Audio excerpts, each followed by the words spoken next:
Para esta edição da revista Mais Guimarães, resolvemos entrevistar Francisco Oliveira. É pároco vimaranense, um homem ligado a esta cidade como poucos o são, e vamos falar sobre ele, sobretudo sobre os grandes desafios da Igreja que se colocam neste tempo novo.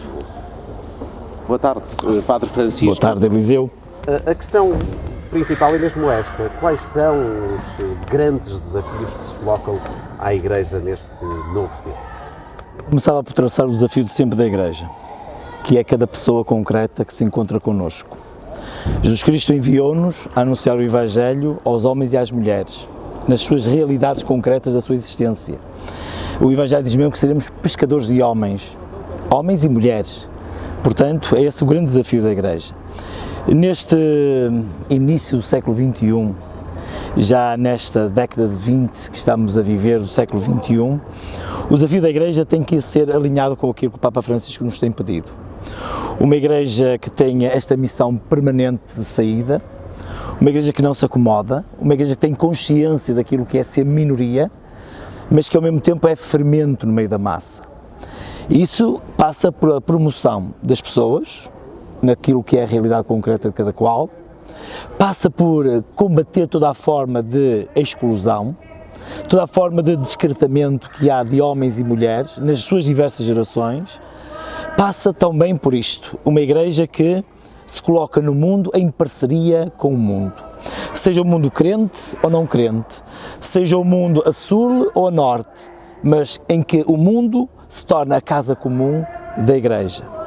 E uma Igreja que se deixa de uma ideologia, que muitas vezes podemos fazer na religião, na filosofia, na política, no desporto, e quando algo se torna uma ideologia é perigosíssimo, porque encontramos aquilo que nós podemos chamar a quadratura do círculo.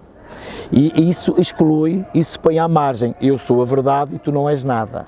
Portanto, essa Igreja penso que é o grande desafio que ela tem.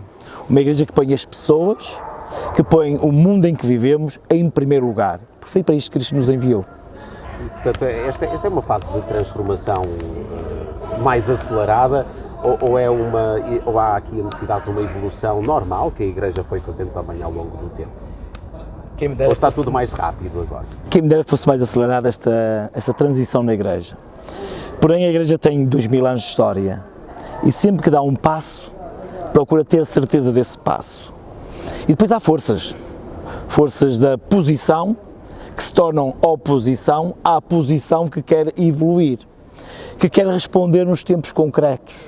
São diversas as circunstâncias da Igreja em que precisamos de nos atualizar, em que precisamos estar na dianteira, e a Igreja não tem medo de estar na dianteira. E estar na dianteira na Igreja, para mim, não é saber trabalhar num telemóvel ou num computador. Estar na dianteira, para mim, é estar sempre na frente com os homens e as mulheres. Sejam eles ricos ou pobres, sempre às suas necessidades. E uma Igreja que se vai despir de moralismos, que não vai prender-se a moralismos, o que é pecado, o que deixa de ser pecado. Uma Igreja que vai apostar naquilo que é o fundamental da fé, que é a caridade, que é o amor. Uma Igreja que faz comunhão com toda a gente e ninguém quer excluir. Para mim, esse é que é o mais importante. Está a dizer-me que a Igreja está, nessa altura, cristalizada, se calhar? Alguma Igreja está cristalizada. Alguma Igreja cristalizou-se.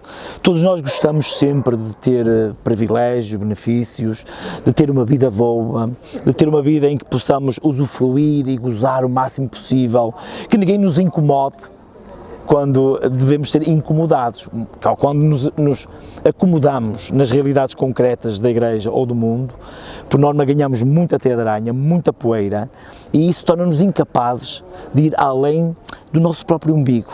Mesmo na Igreja pode isso acontecer. Isso pode acontecer a sacerdotes, pode acontecer a religiosos, pode acontecer aos fiéis leigos, pode acontecer a todos. Então é preciso que essa Igreja dê esse passo, de estar em saída, de ser missionária. Uma Igreja que põe o avental do serviço, da diaconia, e que se ajoelha diante de cada homem e mulher com uma imagem mais bela de Deus. Cristo fez isso, Pedro não percebeu. Pedro teve muito que crescer, como muita Igreja tem de crescer. Crescer que Jesus veio para servir e não para ser servido. Que Jesus veio para estar na mesa colocado, não no lugar do privilégio, mas no lugar de quem acolhe, de quem partilha, de quem serve, de quem faz um encontro com os outros. Isto é sempre muito difícil. Eliseu, é difícil na igreja, é difícil na minha faculdade, é difícil na minha família, é difícil no meu clube de futebol, é difícil na minha cidade, é difícil em todo o lado. Nós gostamos de estar assim sentadinhos como estamos agora, de bracinhos cruzados e dizer que bom, está um tempo tão bom. É bem mais difícil ter que levantar-nos e vou acudir àquele que está ali, que está caído e que precisa do meu apoio. Que precisa que eu pegue no meu casaco e lhe dê o meu casaco. Que eu pegue no dinheiro que tem na carteira e lhe dê dinheiro para que possa ir comer. Que eu pego no meu amor e digo, eu amo-te, mesmo que sejas meu inimigo. Isto é muito difícil, é muito complicado. Um dos passos que a Igreja terá que dar, mais tarde ou mais cedo, digo eu, tem a ver com o matrimónio e com a relação dos párocos, dos diáconos com os outros, com as mulheres, nomeadamente. Portanto, a abertura, são logo duas questões que eu gostaria de colocar-lhe. A abertura do sacerdócio à mulher, ao feminino, e a relação do homem com a mulher, do pároco com as mulheres, pode ser algo mais humano do que tem sido até agora. O que acontece com a Igreja é que, se formos ao início do cristianismo, nós temos homens casados. Pedro é um homem casado. Pedro é um homem casado, aquilo que nós chamamos o primeiro Papa, é um homem casado. Cristo fez uma opção celibatária claríssima.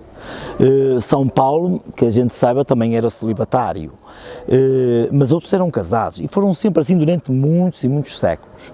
Até que num dos concílios de Latrão, estamos no século XII, a partir dali do século XII sobretudo, em que vai-se tentar obrigar na Igreja de Rito Latino, que é aquela a que eu pertenço, seja obrigatório ser celibatário para ser ordenado sacerdote, quer como presbítero, quer como bispo.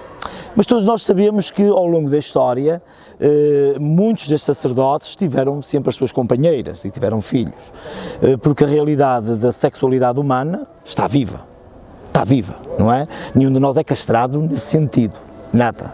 Podemos ser castrados em termos das ideias e da liberdade, infelizmente, mas nesse aspecto biológico não o somos.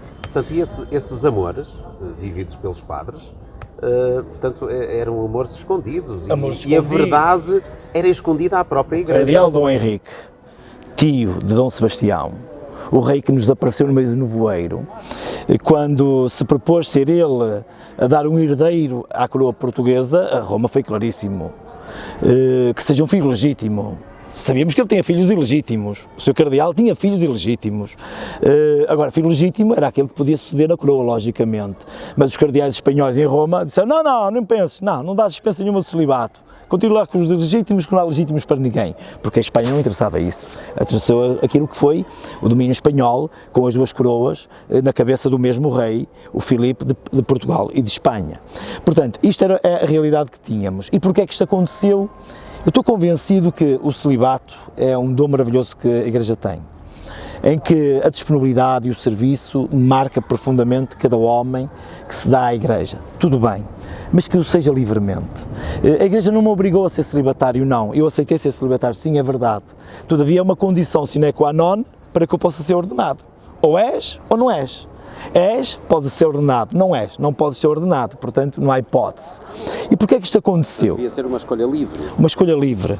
Porquê é que isto aconteceu? Se formos à história, percebemos que estamos na Idade Média, estamos no século IX, X, XI, XII, em que a Igreja está a ficar riquíssima. Os reis, os nobres oferecem terras, casas. Quando Portugal nasceu, 70% ou mais do território português pertencia à Igreja. Os reis de Portugal andaram sempre à cabeçada com os clérigos, fossem religiosos ou seculares, sempre à cabeçada. Portanto, a questão era esta. Este senhor tem uma esposa, tem 10 filhos. Quem é a herança? É dos filhos ou da Igreja, a instituição? E, portanto, o celibato, são ilegítimos, não têm direito a nada, são legítimos, têm direito. Ora, isto hoje em dia é superável, é completamente superável. Eu sou celibatário, podia ser casado, estou na minha paróquia, morro e toda a gente sabe o que é da paróquia e o que é meu.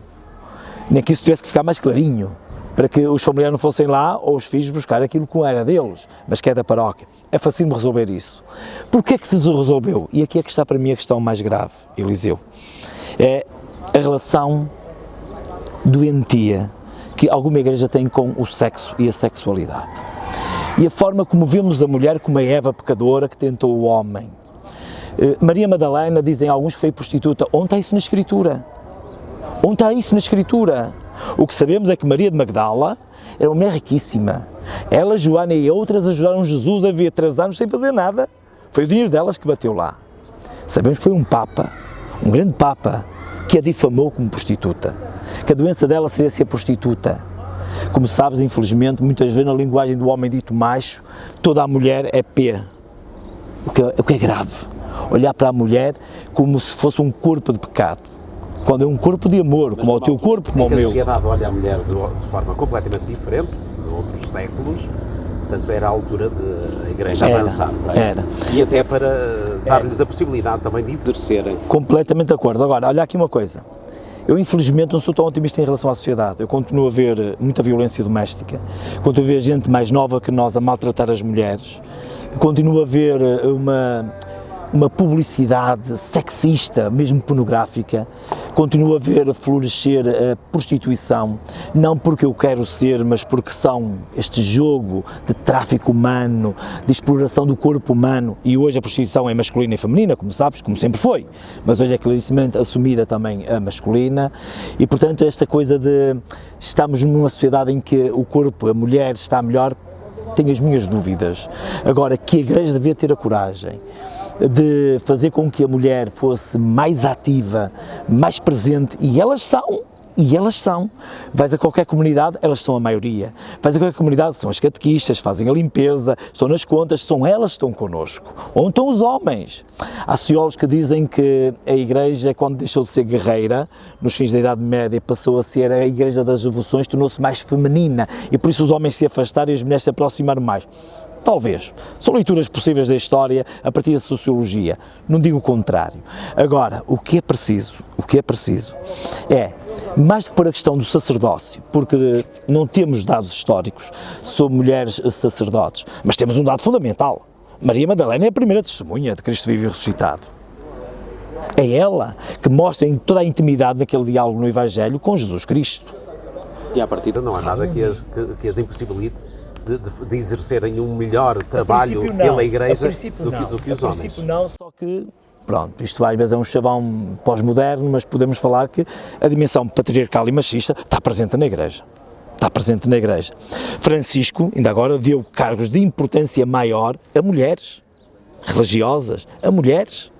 Não é? Não ao senhor cardeal ou ao bispo A, foi uma mulher que assumiu.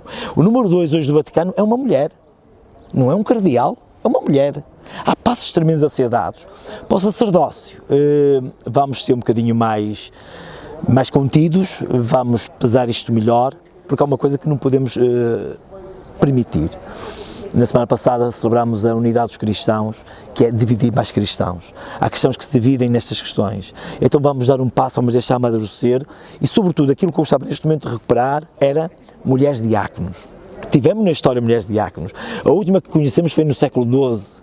Foram ostracizadas, foram postas de lado, mas eram mulheres diáconos, ordenadas como diáconos. Não são sacerdotes, o sacerdote é presbítero como eu ou bispo, não são sacerdotes, mas são mulheres diáconos. E há ministérios em que elas podem participar. E Francisco tem feito isso.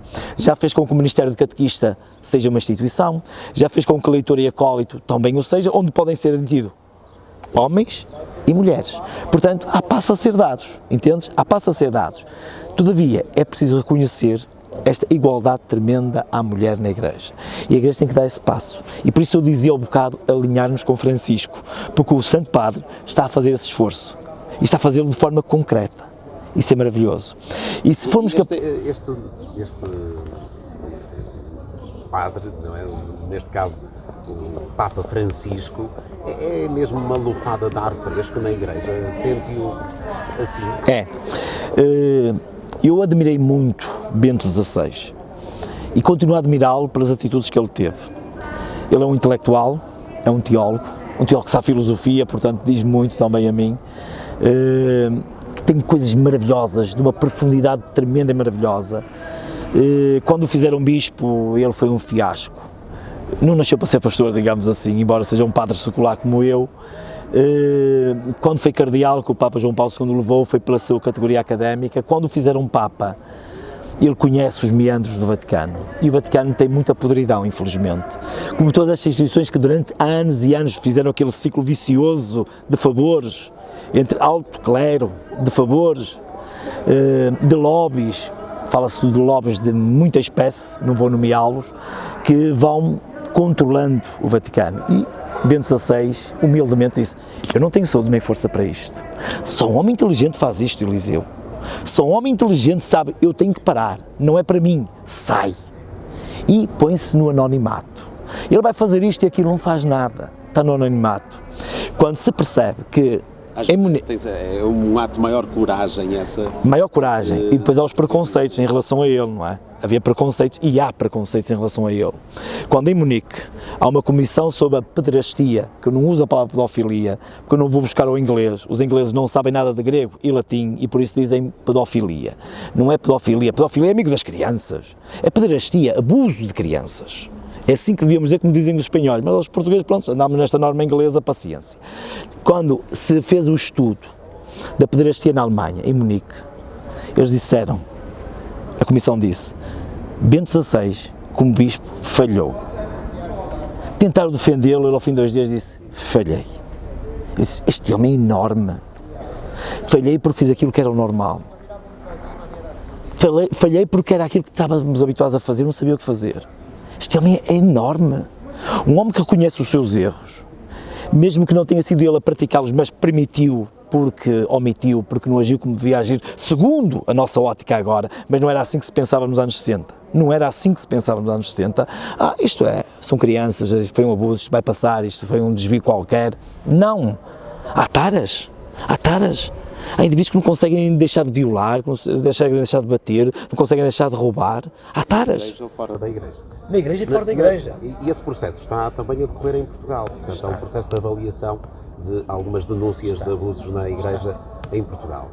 Como é que vê também este processo? É a igreja a lavar a sua face nesta altura? Eu espero que a igreja não queira lavar a sua face. Eu espero que a igreja queira assumir os erros da sua história. Demorou. Devia ter sido mais rápido. Penso que há algumas resistências à gente não alinhada com o Papa Francisco. Há gente mais preocupada em libertar a grandeza da Igreja, o seu prestígio, do que cuidar dos que foram vítimas. E neste momento há vítimas na Igreja de pederastia, não tenho dúvidas sobre isso. Porque sei que há muita gente que é, o Santo Senhor expressou muito nossa em Guimarães, que é marada. E há na Igreja gente que é marada. Gente que não bate bem da cabeça, gente que não tem uma boa educação sexual, que não foi um jovem normal, que não soube o que foi namorar, que não soube o que era estar com outros homens e mulheres, que talvez tenha sido abusado na infância e refugiou-se na igreja e agora vinga-se, porque muitas vezes o violador foi violado. Aquele que hoje faz vítimas foi vítima antes, nós sabemos isso. E também sabemos que este fenómeno acontece sobretudo nas famílias, mas eu costumo dizer, basta um padre, um catequista, um funcionário da igreja, fazer um abuso destes na igreja e em nome da igreja, que é gravíssimo. E muito mais, alguém que se consagrou no sacerdócio, secular ou religioso, ou na vida religiosa, e que abusa. Porque as pessoas o que é que esperam de mim? Braços abertos para abraçar, para consolar, para rir quando é para rir, para chorar quando é para chorar, e não um abusador. Sim, eu sou um simples homem, falho muito, tenho imensos pecados, sim, eu sei isso. Porém, aquilo que me esperam, aquilo que esperam de mim como sacerdote, é um homem que não é ser diferente, mas é um homem que se deixa, na sua vida, nos seus gestos e palavras, deixa transparecer Cristo. E Cristo não é um abusador. Deus nunca abusa. Mas eu posso abusar, tu podes abusar, todos estão aqui e podemos abusar, não é? E aquilo que me pedem a mim é que tu que amas tanto a Deus, que falas tanto de amor, fazes isto. É grave. É muito mais grave um gesto de um sacerdote que mete as mãos onde não deve, do que talvez um homem que penetrou uma criança. Eu sei que, em termos materiais, é muito mais grave aquele penetrou, aquele palpou, tudo bem, mas um sacerdote apalpar ou penetrar é ridículo. É o contrário daquilo que estamos a anunciar, é o contrário daquilo que são as nossas palavras, e a hipocrisia é a pior coisa que existe, é a pior coisa que pode existir, e na igreja, mata a igreja. Relativamente aos pecados, o que era pecar há uns anos atrás é diferente do que é pecar agora. Os mandamentos continuam atuais, os que são pregados pela Igreja? Continua. O que é o pecado? O pecado pode ter hoje este mais acentuado, aquele menos acentuado. Vamos por um exemplo. Nós vivemos num tempo em que, no mundo ocidental, comemos bem, bebemos bem, e depois temos doenças novas que correspondem a essa vida de comer e beber. É aquilo que nós chamamos o pecado da gula, o ser guloso. E porquê é que é pecado? Porque estou a deteriorar a minha saúde. Estou a estragar a minha saúde. Mas eu estou consoladinho. Amanhã vais pagar a fatura. Daqui a 10, daqui a 20, daqui a 30 anos. Ok? Vais pagar a fatura. Portanto, este pecado continua aí. Tem outro rosto, mas é o mesmo. Podíamos falar de todos os outros pecados. O pecado é tudo aquilo em que não há amor. Não é erro nem falta. Ok? Não é erro nem falta. Nem todo erro e falta é pecado. Nada. Nem todo mal é pecado. Mas agora, todo pecado é erro, falta e mal. Sem dúvida. Era tido pela Igreja quase como um pecado violar o corpo mesmo depois da morte. Falamos agora, por exemplo, da cremação. Em Guimarães foi inaugurado agora recentemente o crematório e há cada vez mais pessoas que preferem que o corpo seja transformado em cinzas e que não seja enterrado como era até aqui, e ainda é a forma mais procurada pelos vimaranenses, falemos neste em concreto. A Igreja também mudou a sua opinião relativamente à cremação. Vamos lá ver.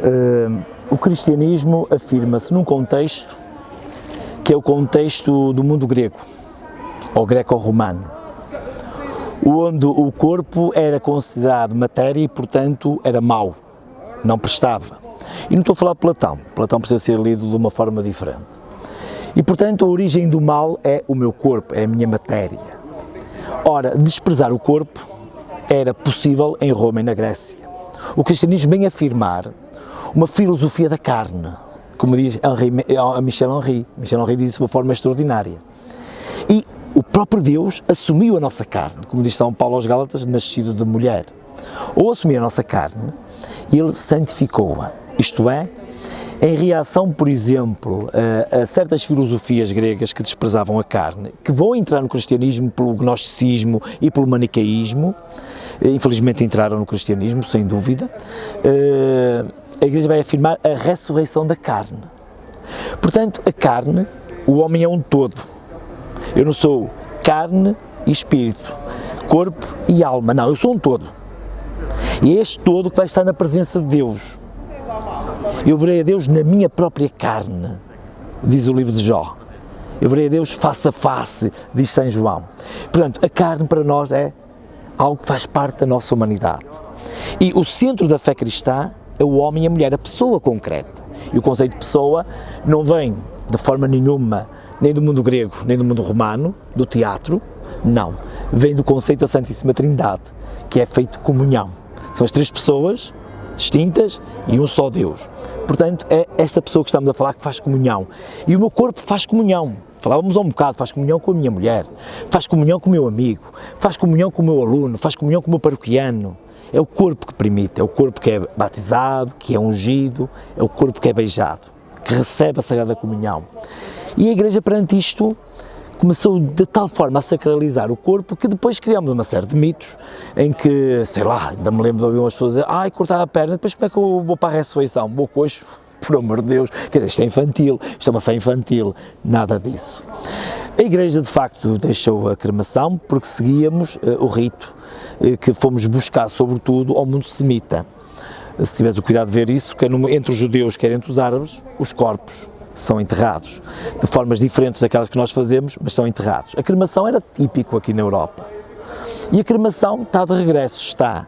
A Igreja, quanto à cremação, foi o de facto, mas foi sobretudo por causa da maçonaria, que o fazia em oposição à Igreja, clarissimamente. A Igreja já, desde o Concílio Vaticano II, que tem rituais próprios para a cremação. E eu próprio quero ser cremado. Tenho resistência na família, mas depois de morto tens que me respeitar. Eu próprio quero ser cremado, depois de morto, pelo menos. Agora não me respeitam, pelo menos depois de morto. Era melhor agora, mas também me respeitam, estou a brincar. Mas eu quero ser cremado porquê? Repara nisto, Eliseu. A minha mãe morreu há 2 anos e 1 mês. Minha mãe tinha um corpo altamente medicado. A medicina permitiu que ela vivesse muitos mais anos. Este corpo é enterrado na Atoguia. Está lá, em deterioração. Eu ainda falei da cremação, mas o meu pai disse isso: não, filho, pai, respeito-te. Tu és o marido, respeito-te. Mas eu vou ser cremado. Ele também não foi cremado, mas ele morreu com saúde. Este corpo está ali a contaminar a terra. Como o da minha mãe, estão outros centenas de milhares desses corpos junto de cidades onde vive muita população, onde há águas a correr. Cremar hoje em dia é fundamental, é uma questão de higiene. E nós não podemos viver numa cidade como a nossa que tem 2 cemitérios municipais. É cemitério a mais. Isto mais é perigosíssimo, mas sim é que é contrário à fé da Igreja. É o culto dos mortos. Nós não temos culto dos mortos, nós temos o culto da vida. Nós damos sepultura aos mortos, cremando ou enterrando, sim, é indiferente. Porquê? Porque acreditamos que aquele corpo foi amado e beijado. E dar sepultura aos mortos, como dizem os antropólogos, é o primeiro gesto de civilização. É aquilo que nos distingue da bicharada. Os gatos ainda se escondam para morrer, os gatos são fantásticos, eu sou um apaixonado de gatos. Os gatos são fantásticos, mas nós, quando temos um morto, nós damos-nos sepultura, honramo-lo, ok? Seja qual for a nossa fé. Portanto, dar essa sepultura ao corpo tem a ver com isso. A cremação, hoje na Igreja, está superado. Agora, há gente que vai resistindo, há sempre gente a resistir. Há sempre a resistência. A Igreja que, apesar de, na sua linguagem, dizer que não se deve venerar figuras, tem em todos os seus altares figuras. O Padre Francisco foi a Santiago de Compostela agora, teve essa experiência, provavelmente não terá ido atrás de uma imagem, mas de uma experiência, de uma vivência. Mas esta questão das figuras na Igreja não é contrária àquilo que é dito? As estátuas, que estamos a falar de estátuas ou de quadros, no conceito fundamental da fé cristã são ícones, são imagens. E as pessoas precisam disso. É uma materialização e nós precisamos disso. Eu vou-te dar um exemplo desses.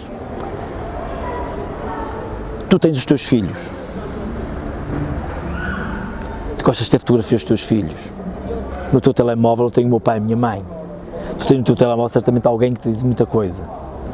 Nós precisamos dessa fotografia, nós precisamos dessa imagem, não para adorá-la, mas para venerar, para me fazer referência àquela pessoa. Estar presente, mais presente. Está presente. São estes objetos do bom caminho que me levou a Santiago, esta barba que me ficou de Santiago. Há coisas que nos marcam, que nós queremos estar connosco, queremos que elas estejam ao nosso lado. Quer falarmos um pouco dessa experiência? Vou falar dessa experiência. Foi marcante. Vou falar dessa experiência e começo por aqui onde estava, isto é, eu não fui pela fé a Santiago, porque eu não tenho uma fé masoquista, eu não tenho uma fé de promessas a cumprir ou por cumprir, eu tenho uma fé que é feita de encontro, de confiança, uma fé em que Deus é o meu grande amigo, quando estou a rir e quando estou a chorar. E agradeço um e outro momento. É uma fé de núpcias. É a relação entre um homem e uma mulher que se amam. É a relação entre mim e Deus que o amo. Esse Deus quem eu quero abraçar e ser abraçado por Ele. E quando morreu o meu pai, faz amanhã, dia 1 de fevereiro, estamos no dia 31 de janeiro, 6 meses que ele partiu, numa surpresa total, em que estávamos a preparar tudo para ir outra vez de férias até ao Algarve, para ver o Vitória na televisão, para comermos um lanchezinho como deve ser e como ele queria, e de repente, em 5, 10 minutos, pede socorro e morre nos braços. Faz amanhã 6 meses, mas eu ainda não fiz o luto do meu pai. Minha mãe fez ao fim de 2 meses, o meu pai ainda não o fiz. Esta semana espero ir à Atoguia, junto dele, dos restos mortais dele, porque ele está comigo no altar, chorar, se tiver que chorar, tenho que fazer o luto, tenho que ir lá, porque nunca mais lá pus os pés. Vou à Atoguia muitas vezes por missão sacerdotal, mas não lá fui, mas tenho que ir. E este caminhar põe-me diante de mim próprio. Eu fiz o caminho central, saí de Cavalões, onde morreu o avô dele, O meu pai tem uma parte de família de Famalicão, a parte da minha querida avó, mãe dele. Fui a São Pedro de Ratos e depois subi por ali acima e fiz uma experiência maravilhosa. A semana mais bonita da minha vida. Eu quero repetir todos os anos, enquanto tiver pernas. Todos os anos. E não vou fazer por etapas, quero fazer seguido. Dê por onde der, quero fazer seguido. Quero levar pelo Espírito do Caminho, quero me levar com o encontro com as pessoas, com a natureza, comigo próprio, com Deus, logicamente, com as pessoas que tenho e que partiram, que estão todas aqui no meu coração, com as pessoas que amam, com aqueles que possam não gostar de nós, não agradamos a toda a gente, é impossível, não quero ser hipócrita, portanto é impossível. Com todos, quero sobretudo reconhecer-me a mim próprio como Francisco, tu não és um super-homem, nem és um super-padre, nem um super-professor, nem um super-vitoriano. Tu és um simples homem, que tem paixões, que gosta de ler coisas, que gosta de estar em certos sítios, que gosta de certas pessoas, mas cresce em humanidade. E foi isso que me permitiu o caminho, fazer essa liberdade, fazer o meu caminho, que nunca ficou enclausurado em mim, nunca fiquei encarcerado, ensimismado, mas fiz com quem ia comigo, com quem encontrei, os lugares onde estive, os sítios onde rezei, os sítios onde descansei, as pessoas com quem convergi ou divergi, foi tão bom que já me está a empurrar outra vez. E uma espécie de caminho de humanidade neste mundo que anda tão depressa e onde são todos iguais, literalmente, porque ali não há a preocupação de as pessoas saberem o que é que um faz, o que é que um tem, portanto isso é algo completamente secundário num caminho de... É completamente secundário. Eu só pedi uma coisa. Aqui é comigo, não digam que sou padre, senão estou tramado. É que pode ser mais piedoso. Assim. Não, deixem-me comigo próprio. Eu queria isso comigo próprio. Para ir com os outros, comigo próprio. Não ia em missão sacerdotal, nem eu queria fazer como tal. Aliás, tive um tio que caminhava comigo, um jovem maravilhoso, que só no fim é que o soube dizer: quê? Tu és padre? O quê? Ficou surpreendido, não é? Portanto, isso é maravilhoso. Mas quando chegou lá à catedral, assumiu a sua condição? Assumi a minha condição sacerdotal, com estas mesmas sapatilhas. Assumi com a roupinha que levava da caminhada e participei na celebração e foi maravilhoso. Com o arcebispo de Compostela, com o cono responsável da Sé, e foi maravilhoso estar naquela celebração de quase 2 horas, com o botafumeiro ali, foi muito bom, gostei muito. Mas esta liberdade que me deu, eu prezo muito a liberdade, eu gosto muito de ser livre. O meu bispo sabe isso, o meu diretor da faculdade sabe isso, a minha família sabe isso. Eu sou uma pessoa livre para amar e para ser amado. Falamos então de liberdade, já agora liberdade no amor. A Igreja também tem esta dificuldade de entender as separações depois do casamento. As pessoas que eventualmente deixam de se amar ao longo de um casamento têm esta liberdade de se separarem para serem felizes. Como é que a Igreja pretende ver isto? É mais um desafio para a Igreja. Outra vez, recuar ao Papa Francisco. Ele mandou uma mensagem belíssima sobre a família, no dia da família, da Sagrada Família, portanto estamos a seguir ao Natal. Leiam o que lá diz sobre os divorciados, a forma como acolhe, a forma como não condena e aponta o dedo. Eu já faço isso há muito tempo, quem me conhece como sacerdote sabe isso.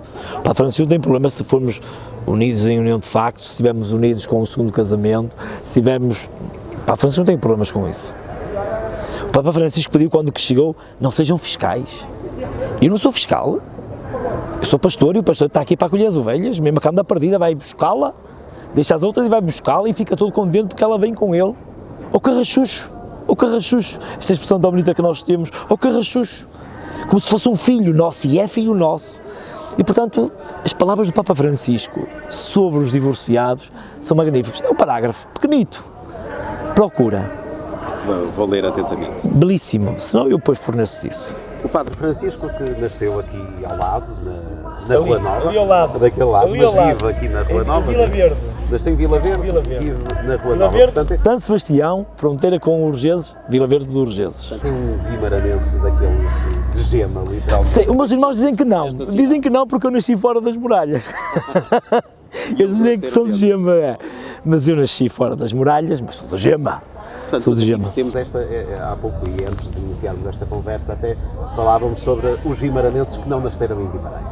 Portanto, apesar de ter uns metros fora, ter nascido uns metros fora, pode ser mais vimaranense do que aqueles que nasceram dentro. É como os vitorianos, não tenho dúvidas sobre isso. O Vitória é maior que Guimarães e, portanto, temos vitorianos. Estive em Vizela ontem e tanta gente de Vizela que é de Vitória, portanto, não há problema nenhum. E Guimarães também é maior do que a sua área fortificada. Assim deve o ser, porque é o problema de alguns vimaranenses que são incapazes de sair do Largo da Oliveira. E não percebem que nós damos mundo ao mundo. E foi daqui que saiu o país que deu mundo ao mundo. Porque é que nós não saímos do Largo da Oliveira? Eu às vezes, Eliseu, fico um bocadinho cansado. Ando muito em Espanha, ando muito noutras cidades portuguesas, por motivos sobretudo de cultura, da música, do teatro, da dança. Veio o Guidance, graças a Deus este ano veio o Guidance. Eu gosto muito deste mundo da cultura, como professor de filosofia que sou e investigador em filosofia, é uma coisa que me diz muito. E quando vou a outras cidades, eu percebo a mentalidade aberta. Aqui em Guimarães é uma mentalidade muito fechada, muita gente tem uma mentalidade fechada. Pensamos pequeno, olhamos para a cidade que é uma das maiores cidades do país, um país que não tem cidades grandes, tem uma cidade média e no limite que é Lisboa com um pouco mais de 500 mil habitantes. Temos uma cidade grande neste país e nós continuamos a olhar para ela, não lhe damos escala, não vemos a relevância que ela tem. Temos hoje estes autocarros a andar pela cidade, pelo concelho, estou felicíssimo, mas esses são vazios. Porquê? Porque a cidade é uma cidade de diversão, uma cidade de museu. Ninguém vem aqui se não há serviços. Quem vive aqui como eu todas as noites, sabe que só à sexta à noite e ao sábado à noite é que há vida. As outras noites são sereninhas, estão pacíficas. E porquê? Porque somos a cidade da diversão à sexta e ao sábado à noite. E somos a cidade de museu. Pode ver aqui uns turistas em que tu e eu, que vivemos aqui, somos figurantes. E ninguém me paga para ser figurante, tem que pagar para ser figurante. Tem que pagar tudo. E esta cidade, a pensar assim pequenita, é na política, é na cultura, é no futebol, em tudo. Temos que ser capazes de ir mais longe. Precisamos de alguém que venha de fora. O Dr. António Magalhães veio de fora, pegou na cidade, deu esta dimensão cultural que hoje nós temos, que é um cartaz fabuloso, mas precisamos que venham pessoas viver para aqui, precisamos de gente a fazer aqui indústria, a fazer aqui comércio. Isto é uma cidade de operários. É necessário uma transformação profunda. Precisamos transformar a mentalidade do vimaranense. E eu cansa-me esta mentalidade pequena. Às vezes ponho assim, vou-me embora. Claro, não conseguimos. Cresci aqui, este sítio onde estou, brinquei aqui tantas vezes. E o que é que o Padre Francisco ainda tem para fazer? Aquilo que eu tenho para fazer ainda é sobretudo na minha filosofia. Eu já tenho um doutoramento e pós-doutoramento em filosofia, neste momento estou a editar um livro, estou a concluir outro, estou a fazer um estudo sobre Borgeses, estou a fazer um outro livro sobre o conceito de religião no sentido filosófico, logicamente, que é um conceito, a filosofia lida com conceitos, portanto é a filosofia a minha paixão, é aquilo que me faz levantar todos os dias cedo para ir para a faculdade, para Braga ou para o Porto, e agora até de vez em quando para Coimbra, onde de facto me desenvolvo como homem concreto, que ama a universidade, desde que lá entrei, nunca mais lá saí. Mas também amo tudo o resto, amo o meu clube, amo a minha paróquia, amo a minha família, amo os meus amigos e amigas, e aqueles que amo, eu gosto de me entregar completo. E entrego-me quer às pessoas, quer às coisas que amo, que sinto-as, que me desenvolvem como pessoa. E vai continuar a amar. E vou continuar a amar. Quando deixar de amar, espero estar morto. Porque a vida é para amar e ser amado. Senão não tem sentido nenhum. Eu posso fazer muito dinheiro, posso vestir a melhor roupa do mundo, eu posso ter o melhor carro do mundo, viver na casa mais confortável do mundo. Se estiver vazia, se tiver um homem ou uma mulher que me abrace, que me beije, que chore comigo, que se ria comigo, o que é que eu vou fazer? Para que é que eu quero isso? O dinheiro não me aquece, a roupa não me aquece. É o amor da pessoa que amamos que nos aquece. Aquele homem, aquela mulher de quem nós gostamos que nos aquece, para mim e para ti e para todos.